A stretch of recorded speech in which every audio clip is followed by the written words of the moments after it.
আরজিকর কাণ্ডে ধোঁয়াশা বাড়ছে। নিহত ডাক্তারের পরিবারের তরফে অভিযোগ করা হয়, পুলিশ প্রথমে তাদের জানিয়েছিল তাদের মেয়ে আত্মহত্যা করেছে।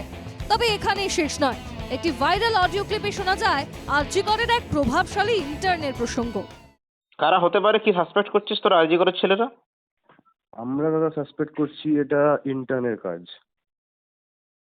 ঠিক আছে। এবং যে ইন্টার্ন তার যথেষ্ট পলিটিক্যাল ব্যাকগ্রাউন্ড আছে, তার ফ্যামিলি মেম্বারও যথেষ্ট উচ্চ পদস্থ, ঠিক আছে, নাম নিতে পারবো না। তারপর থেকেই জোরালো হয়েছে প্রতিবাদ।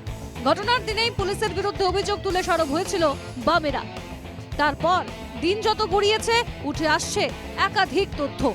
ধৃত সঞ্জয় ছাড়াও আরো অনেকে জড়িত থাকার দাবি করে একাধিক মহল। প্রশ্ন ওঠে, সঞ্জয়কে সামনে রেখে কাউকে কি আড়াল করার চেষ্টা করছে পুলিশ?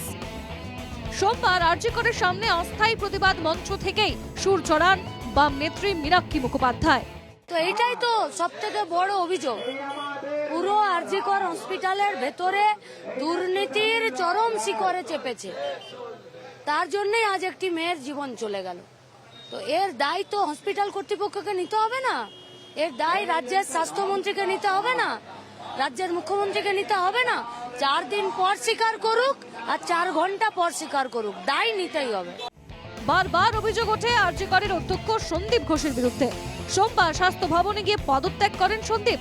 পাল্টা জানান আরজিকরের ঘুঘুর বাসা ভেঙেছেন তিনি, তাই তাকে টার্গেট করা হচ্ছে। আন্দোলনকারীদের বিরুদ্ধেও রাজনৈতিক এজেন্ডা নিয়ে এগোনোর অভিযোগ আনেন তিনি। আরজিকরে যখন আমি চার্জ নিলাম, আরজিকর ছিল ঘুঘুর বাসা। এখানে প্রত্যেকটা জায়গায় তোলাবাজি, কোনো নেতাদের মদত ছিল, কোনো স্টাফেদের মদত ছিল। আমি সেইগুলোকে সমস্ত ভেঙে দিয়েছি, তোলাবাজি বন্ধ করেছি। যারা বিভিন্ন অ্যাডজাস্টমেন্ট আমার সঙ্গে করে পারেনি, তাই জন্য তারা সবাই আমার বিরুদ্ধে। তবে আন্দোলনকারীদের বক্তব্য, প্রাক্তন অধ্যক্ষের এই অভিযোগ সম্পূর্ণ মিথ্যে। Written order of resignation principal MSBP এবং এইচওডি অফ চেস্ট মেডিসিন, এটা আমরা চাইছি। এবং এর সাথে সাথে ভবিষ্যতে তারা যেন এই ধরনের কোনো অ্যাডমিনিস্ট্রেশন পোস্টে না থাকে, এটা আমাদের পরিষ্কার ডিমান্ড। এর মধ্যে তো কোনো অ্যাম্বিগুইটি থাকার কথা নয়, বলে এইখানে তো কোনো সমস্যা থাকার কথা নয়। ঘটনার দিন একাধিকবার ধৃত সঞ্জয়কে দেখা গিয়েছে আরজিকরের বিভিন্ন বিভাগে। প্রশ্ন উঠছে, কেন ধৃত সঞ্জয়ের অবাধ গতিবিধি আরজিকরে? কার কার সঙ্গে দেখা করেছিল সঞ্জয়? কাউকে কি আড়াল করার চেষ্টা করা হচ্ছে?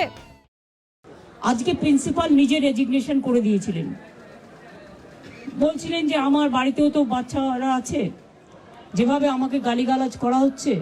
তা আমরা তাকে বুঝিয়ে বলেছি, ঠিক আছে আপনাকে ওখানে কাজ করতে হবে না, আমরা ওনাকে সরিয়েছি অন্য জায়গায়। আমরা ওখানে এমএসভিপিকেও সরিয়ে দিয়েছি ডিউ টু নেগলিজেন্স। আমরা হাসপাতাল থেকে হেড অফ দ্য ডিপার্টমেন্ট, যে চেস্ট ডিপার্টমেন্ট, তাকেও সরিয়ে দিয়েছি।